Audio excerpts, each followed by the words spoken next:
The role of hormones in weight loss. If you look around the web for advice on how to lose weight, you'll find that people fall into two broad camps. There are those that believe weight loss is entirely dictated by that caloric deficit we just discussed, and there are others that feel there are other, more important factors at play.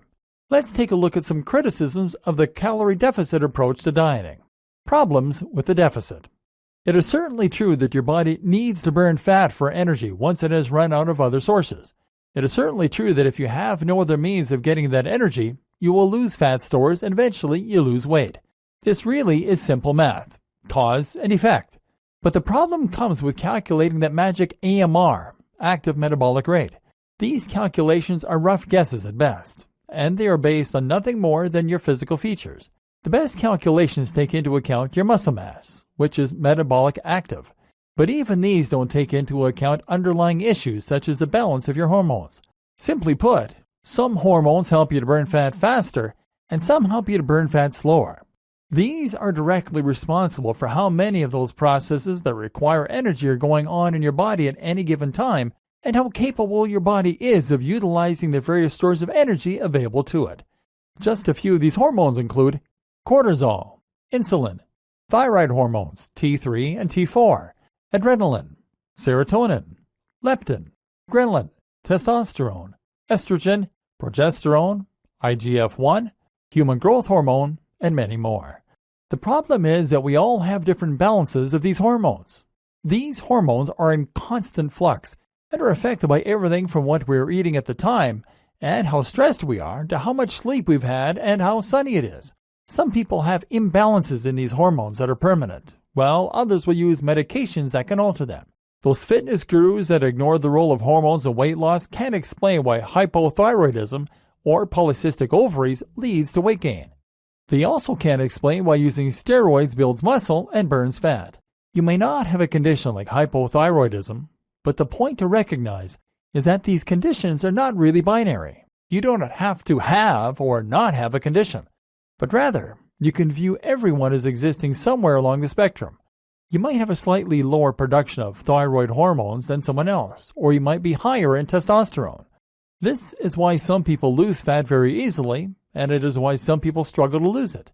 That's also why things tend to get harder for us as we get older, and it's why things get harder for us as we become more stressed and more tired.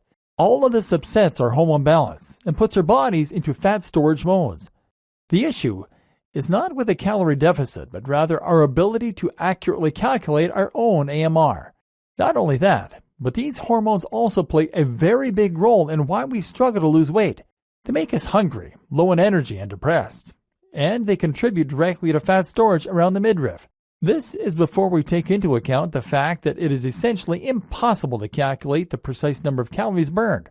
Heart rate alone is not a perfect correlate for calories burned, or the number of calories in any given item of food.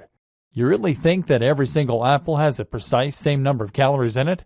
Are you sure you're really adding precisely the same amount of sauce to your meals?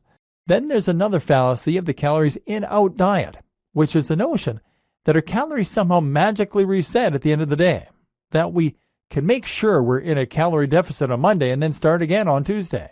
In reality, the buildup of calories is cumulative and can be carried over. And then there's the way that eating in itself can affect your hormonal balance and process the foods that are coming in. The cycles of the body. Not only does everyone have different balances of hormones in the long term, but we all also go through cycles where different hormones peak. This is useful information to know if you want to try and make it as easy as possible to encourage weight loss, because it means you can time your consumption of food to coincide with points when your metabolism is fastest. And you can try to diet the hardest at points when you're less likely to be hungry. For example, when you wake up first thing in the morning, your body is in a fasted state. This is simply because you have just gone the last 8 hours without eating anything, thereby meaning you have very low blood sugar. How does the body interpret this? It interprets it as danger.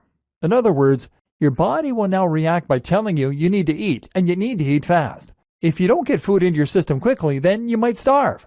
Remember, as far as your body is concerned, you're still surviving out in the wild. Thus, your low blood sugar will trigger a release of cortisol, the stress hormones that will motivate you to go and find food. This is also what makes us grumpy in the morning. You'll release sugar from stores into the blood, and you'll produce ghrelin, the hunger hormone.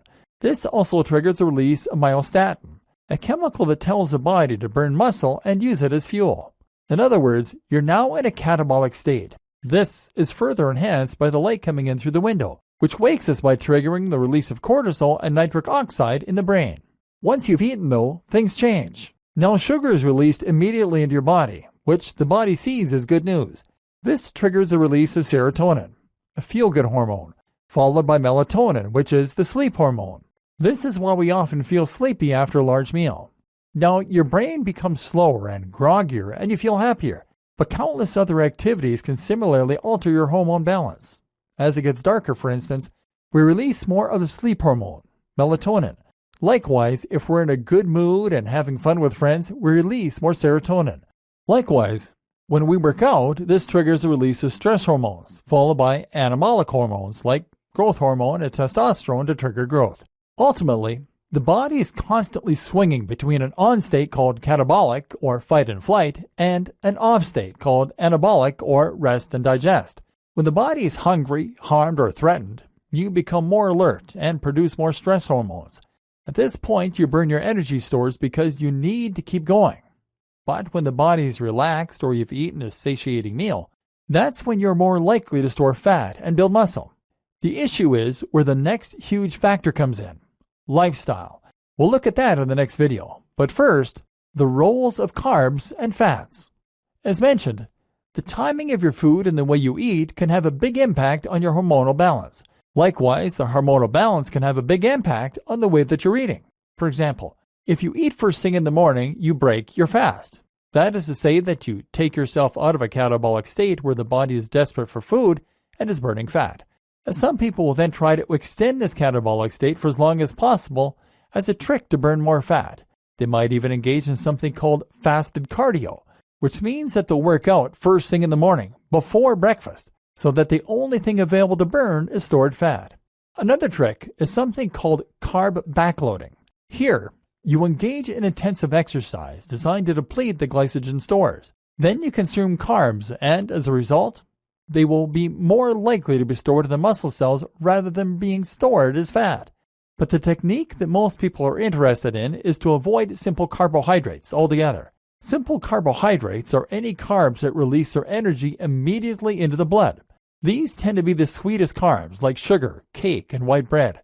By eating these, you cause a sudden spike in blood sugar, which triggers the release of insulin and puts your body into a fat storage mode. If you avoid these simple carbs, however, then you can maintain more of an equilibrium and thereby prevent your body from storing the energy.